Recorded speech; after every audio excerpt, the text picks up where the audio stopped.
hari-hari ini lagi viral berita seorang Gus.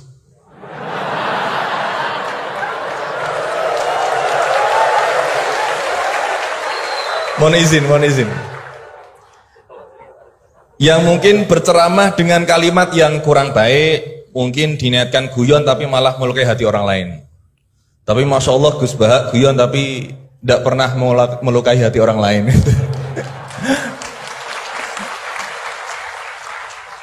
Nah, pertanyaan saya Gus, ngapunten, karena ini pasti ke Gus Baha, tidak mungkin ke Gus Quraisy Shihab, tidak mungkin. Karena pasti Gus Baha. Nih, sebenarnya sejarah panggilan Gus ini seperti apa gitu? Apakah hanya dimaknai Gus ini adalah anaknya Kiai terus dipanggil Gus, atau bahkan mantunya Kiai saja, kalau jenengan katanya Gus naturalisasi gitu. Atau Gus swasta atau apa itu, atau bahkan bukan siapa-siapa kemudian bisa dipanggil Gus, sehingga misalkan kita sekarang bisa ini berlomba-lomba menjadi Gus bareng-bareng, jadi pokoknya lomba-lomba. Nah, dan apakah ini hanya di Jawa saja? Karena di Madura juga kami sering mendengar ada panggilan Lora. Lah ini sejarahnya sebenarnya apa gitu loh. Apakah juga kalau sudah menjadi kiai tidak bisa menjadi Gus lagi? Atau kalau sudah menjadi Gus tidak bisa naik menjadi kiai? Gitu ya. Itu pertanyaan yang kedua saya. Dan nyuwun sewu, di zaman Rasulullah itu apakah putranya Rasulullah juga dipanggil Gus? Kan juga tidak kan?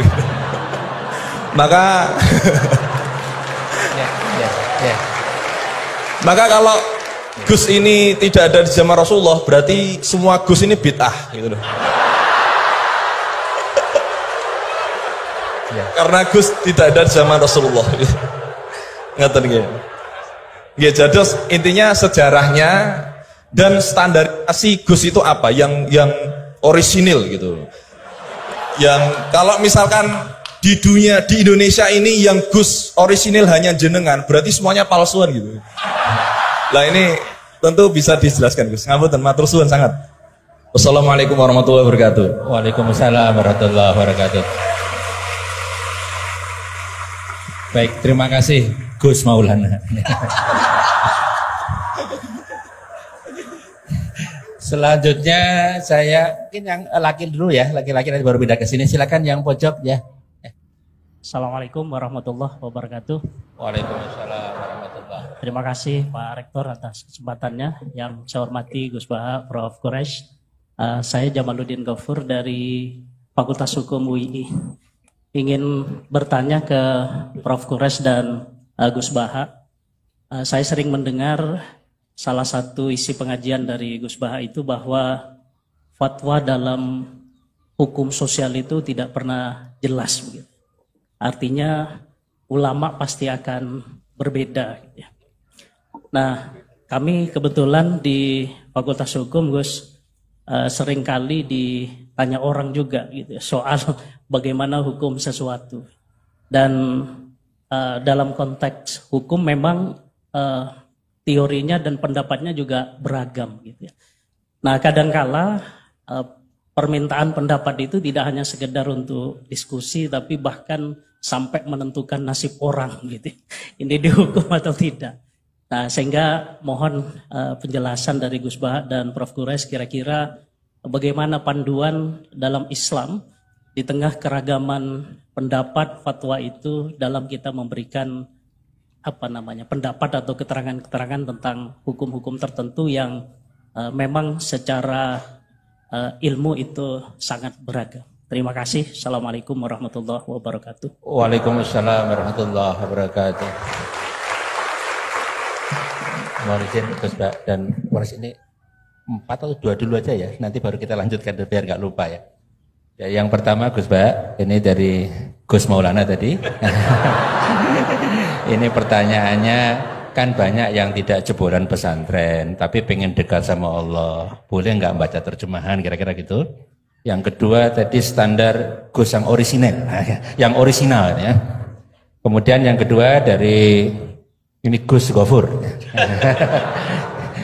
Ini dosen dari Eva, ini untuk Prof. Quraisy dan Gus Baha. Ini panduan untuk memberikan pendapat hukum, kira-kira gitu kan? Karena ada dosen hukum yang saksi ahli, ada yang ahli menjadi saksi. Jadi bedanya. Mohon berkenan dari Gus Baha, ya. Ini yang provokatif dulu itu ya.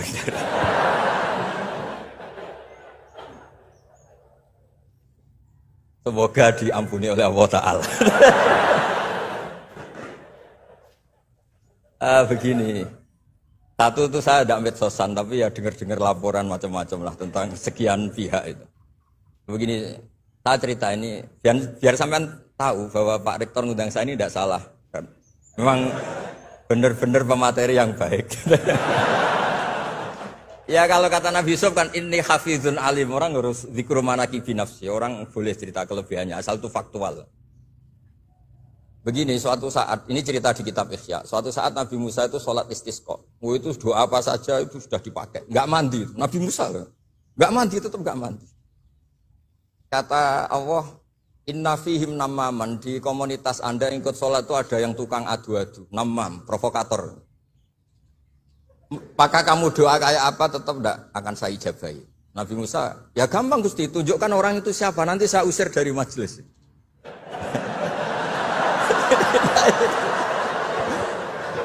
Jawabnya Allah itu lucu. Saya ini orang yang mengharamkan namam, mengharamkan namimah. Kalau saya menunjuk orang itu berarti saya juga namam. Intinya itu Allah terus mengabaikan sekian peristiwa namam. Jadi kalau pertanyaan provokatif terus kayak gitu tuh masih diabaikan oleh Allah Ta'ala. Karena nanti repot itu. Repot. Memang saya termasuk Gus yang asli itu jelas kalau itu.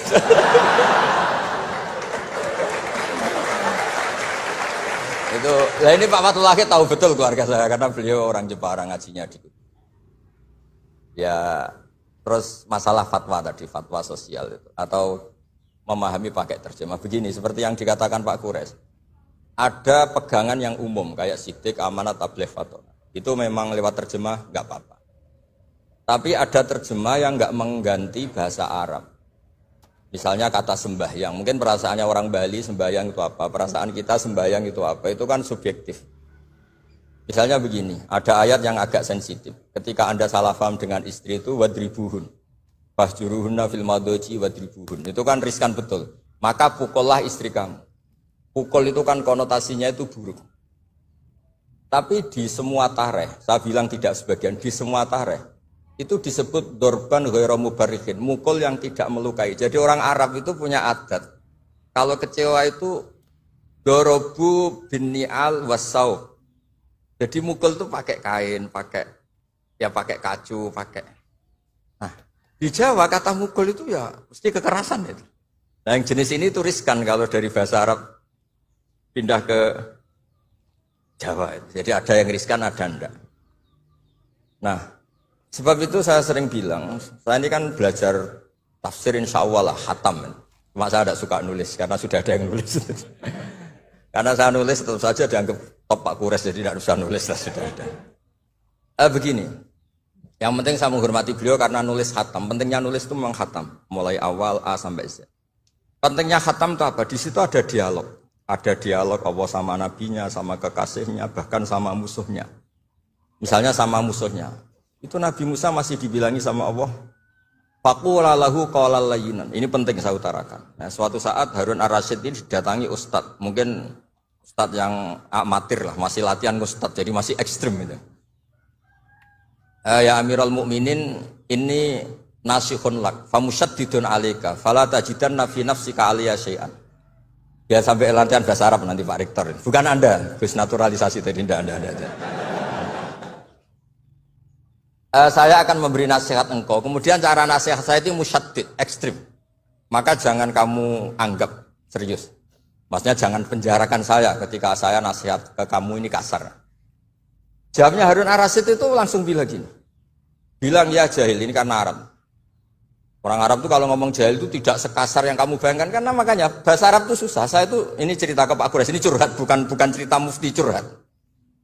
Kiai Jawa kalau maknani wailak waihak itu ciloko kue. Padahal sering Nabi itu kalau kecewa sama seseorang bilang wailak sama waihak. Akhirnya santri tanya, lo katanya Nabi itu halus sopan santun kok ngendikan wailak waihak, yang artinya itu celaka kamu. Ada orang tanya Nabi dan orang itu tidak paham-paham. Nabi ngendikan apa? Isakilat ka umuk. Cek siale mbokmu dah anak kue. Diterangkan enggak paham. Tapi sarah-sarah kayak kitab Irsyadus Sari itu bilang gini.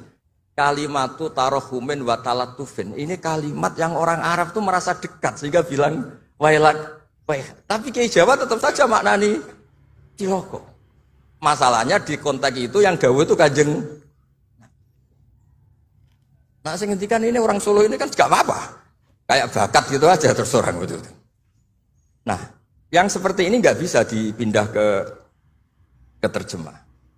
Dan itu saya teliti dari sekian tradisi. Ya tadi kayak wadribuhun. Makanya terus ulama nyusuli dorban ghairu mubarrihin. Mukul tapi tidak melukai.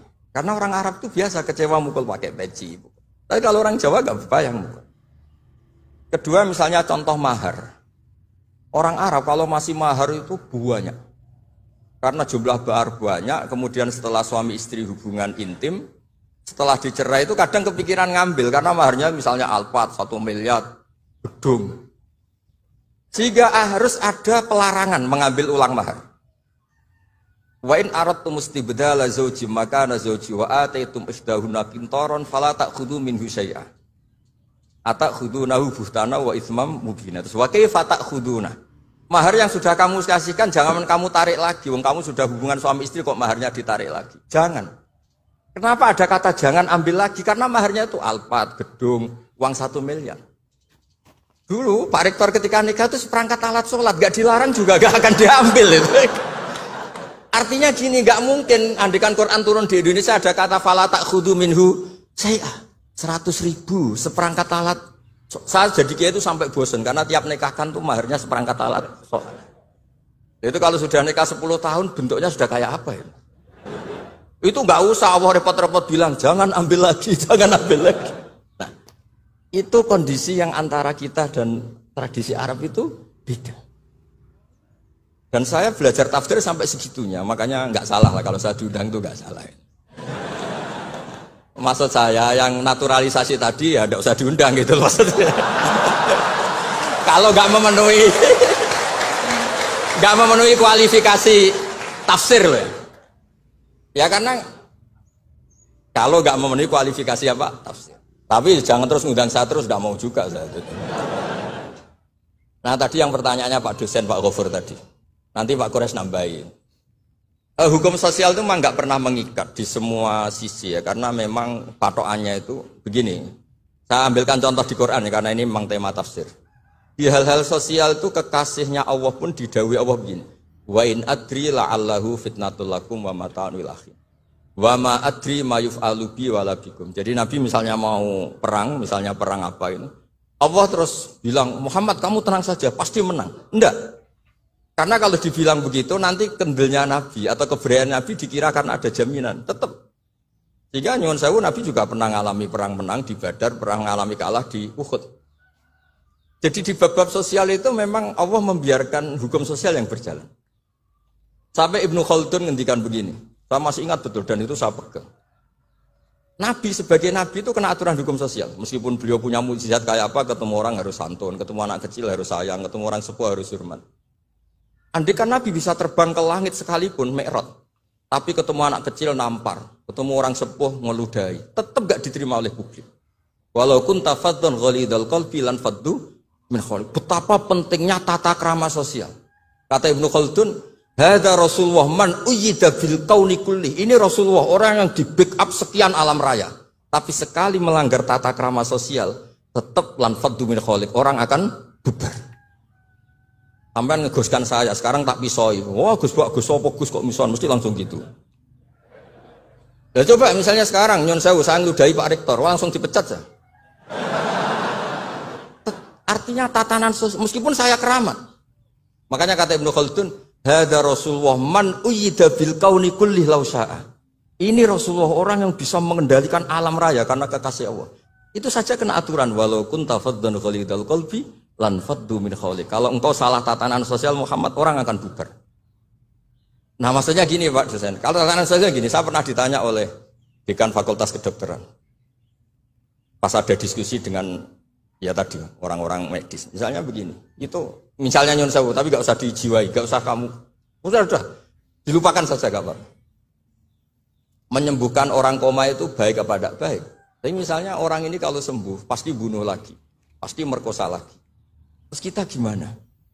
Ngasih makan juga sama. Orang miskin nggak bisa makan, nggak bisa apa-apa, nggak bisa makan, nggak bisa apa-apa. Berkahnya nggak bisa makan, nggak bisa apa-apa, dia tidak nyuri, tidak bunuh, tidak merkosa. Dan orang ini kalau sehat lagi akan begitu lagi. Wajib ngasih makan dah. Itu mesti orang itu, weh, kasihlah kemanusiaan. Satu, jangan nanti kumat lagi. Jadi hukum sosial itu mesti mindsetnya ulama itu beda-beda. Saya sering matur ke Pak Quraisy, saya itu pernah kata santri saya pernah katanya diundang ke Malaysia juga pernah katanya diundang ke Maroko. Saya bilang sudah yang kelas-kelas internasional Pak Quraisy saya ada usah. Kenapa? Jawabnya sederhana. Nanti kalau saya sering keluar negeri, terus semua kiai seneng keluar negeri, terus saya mulang pondok saya siapa? Wis gue iling-ilingan nak ning donya ono kiai desa sing alim terus satu maksudnya kiai desa tapi maca kitab ya cek bener rofa nasab. Tapi saya seneng sama kiai-kiai yang keluar negeri karena ini mewakili syiar. Saya seneng sama UI karena syiar gini. Tapi saya jangan disuruh jadi kiai di UI. Nanti gajinya tetap. Kalau kiai kan sering dapat gaji min khaisul layah tasib. Kayaknya jumlahnya banyak saya Mas. Jadi yang hukum-hukum sosial tuh biarlah alam yang ya sudah setuju ya. Oh ya pokoknya gitu.